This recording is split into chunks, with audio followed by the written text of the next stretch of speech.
সনদ বাস্তবায়ন করার লক্ষ্যে আজকে মাঠে নেমেছি। যতদিন পর্যন্ত জুলাই সনদ বাস্তবায়ন হবে না ততদিন পর্যন্ত আজাদী মঞ্চ মাঠে থাকবে ইনশাআল্লাহ। কিন্তু সরকারটা হলো গোড়া, দুর্নীতির গোড়া হলো সরকার, সেখান থেকে সরকার বিস্তৃত হয়। কাজে এই সরকার যদি দেশের উপকারে আসতে চায় তাহলে এটা থেকে আমাদেরকে মুক্তি দিতে হবে।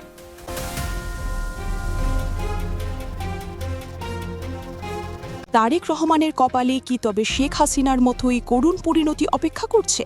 পর্দার আড়ালে কোন মহা ষড়যন্ত্রে জাল বুনছেন ডক্টর ইউনূস ও জামায়াত এনসিপি জোট? বাংলাদেশে ক্ষমতার মসনদ কি আবারও কোনো বড় ধরনের উলটপালটের সাক্ষী হতে যাচ্ছে? গ্লোবাল নিউজ 71-এর আজকের বিশেষ অনুসন্ধানী প্রতিবেদনে আপনাদের স্বাগতম। ঘটনার সূত্রপাত সংসদে। জামায়াতে ইসলামের আমির ডক্টর শফিকুর রহমান যখন সংসদ কক্ষ ত্যাগ করলেন তখন অনেকেই ভেবেছিলেন এটি কেবলই একটি প্রতিবাদ, কিন্তু না, পর্দার অন্তরালে তখন চলছিল ভয়াবহ এক পরিকল্পনার ব্লুপ্রিন্ট। অত্যন্ত নির্ভরযোগ্য সূত্র নিশ্চিত করেছে সংসদ ত্যাগের পর ডক্টর শফিকুর রহমান সরাসরি বৈঠক করেছেন এনসিপি মুখপাত্র নাহিদ ইসলাম এবং আন্তর্জাতিকভাবে প্রভাবশালী ব্যক্তিত্ব ডক্টর মোহাম্মদ ইউনূসের সাথে। এই গোপন বৈঠকেই নির্ধারিত হয়েছে তারেক রহমানের সরকারের বিদায় ঘণ্টা। ডক্টর ইউনূস সেখানে অত্যন্ত কঠোর ভাষায় হুঙ্কার দিয়েছেন।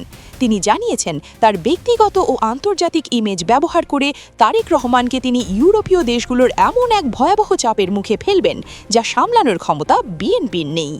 ইউনূসের লক্ষ্য স্পষ্ট, তারেক রহমানকে আন্তর্জাতিকভাবে কোণঠাসা করে পুনরায় তার মাধ্যমে নির্বাচনের ব্যবস্থা করা। অন্যদিকে জুলাই আন্দোলনের অগ্নিপুরুষ নাহিদ ইসলাম রাজপথে চরম হুঁশিয়ারি দিয়েছেন। তিনি সাফ জানিয়েছেন, হাজারো ছাত্র জনতার রক্তের বিনিময়ে আমরা স্বৈরাচার হাসিনাকে গদি থেকে নামিয়েছি। যদি এই সরকার জুলাই সনদকে সংবিধানে অন্তর্ভুক্ত করে সংস্কার না করে তবে বিএনপিকেও ক্ষমতার মসনদ থেকে টেনে নামাতে আমাদের হাত কাঁপবে না। তার এই বক্তব্য রাজপথে এক নতুন আগুনের স্ফুলিঙ্গ ছড়িয়ে দিয়েছে। বর্তমান সরকারের জন্য সবচেয়ে বড় মাথা ব্যথার কারণ হয়ে দাঁড়িয়েছেন ডক্টর ইউনূস। বিশ্বজুড়ে যান রয়েছে আকাশচুম্বী জনপ্রিয়তা, তিনি এখন সরাসরি জাতিসংঘের দ্বারস্থ হয়েছেন।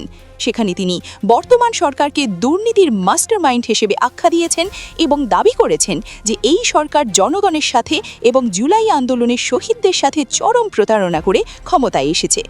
আন্তর্জাতিক মহলে ইউনূসের এক একটি কথা এখন কামানের গোলার মতো আঘাত করছে তারেক রহমানের সরকারের উপর। ইউরোপীয় ইউনিয়ন থেকে শুরু করে ক্ষমতাধর রাষ্ট্রগুলো থেকে ইতিমধ্যেই কড়া নোটিশ পাঠানো হয়েছে বর্তমান প্রশাসনের কাছে। এদিকে পরিস্থিতি আরও উত্তপ্ত করতে জামায়াতে ইসলামী ও এনসিপি জোট রাজপথে মরণপণ লড়াইয়ে নেমেছে। রাজধানী ঢাকা থেকে শুরু করে প্রতিটি জেলা আজ মিছিলে মিছিলে উত্তাল। লাখ লাখ ছাত্র জনতা এবং ইসলামী আন্দোলনের কর্মীরা রাজপথের নিয়ন্ত্রণ নিয়ে নিয়েছে। ডক্টর শফিকুর রহমান স্পষ্ট বার্তা দিয়েছেন, লবিংয়ের পাশাপাশি রাজপথকেও আগ্নেয়গিরি বানিয়ে রাখতে হবে। তাদের এই ত্রিমুখী সাঁড়াশি আক্রমণে বিএনপি সরকার এখন দিশাহারা। রাজনীতি বিশ্লেষকদের মতে জুলাই সনদকে অস্বীকার করা মানেই হল বর্তমান নির্বাচনকে অসাংবিধানিক ও অবৈধ ঘোষণা করা। আর এই এক জায়গাতেই তারেক রহমানকে আটকাতে চাইছে ডক্টর ইউনূস ও জামায়াত জোট। ডক্টর ইউনূস চাইলে কয়েক মিনিটের ব্যবধানে বিশ্ব নেতাদের সাথে বৈঠক করার ক্ষমতা রাখেন। তার এই অসীম শক্তির সামনে একজন রাজনীতিক হিসেবে তারেক রহমান কতটা টিকতে পারবেন তা নিয়ে এখন জনমনে বড় প্রশ্ন দেখা দিয়েছে। ইতিহাসের চাকা কি তবে উল্টো দিকে ঘটছে? শেখ হাসিনা যেভাবে জনরোষের মুখে দেশ ছাড়তে বাধ্য হয়েছিলেন, তারেক রহমান কি সেই একই ভাগে বাড়িচ্ছেন? একদিকে আন্তর্জাতিক নিষেধাজ্ঞা, অন্যদিকে রাজপথে উত্তাল জনতা। এই দুয়ের চাপে পিষ্ট হয়ে বিএনপি সরকার কি তাসের ঘরের মতো ভেঙে পড়বে? সময় এখন অত্যন্ত সংবেদনশীল। দর্শক, আপনারা কি মনে করেন ডক্টর ইউনূসের এই চাল কি সফল হবে? তারেক রহমান কি পারবেন এই কঠিন ষড়যন্ত্র রুখে দিতে? আপনাদের মতামত আমাদের কমেন্ট বক্সে লিখে জানান। আর ক্ষমতার পর্দার আড়ালের এমন সব রোমহর্ষকর রহস্যময় খবর সবার আগে পেতে আমাদের চ্যানেলটি সাবস্ক্রাইব করে গ্লোবাল নিউজ 71-এর পাশেই থাকুন। ধন্যবাদ।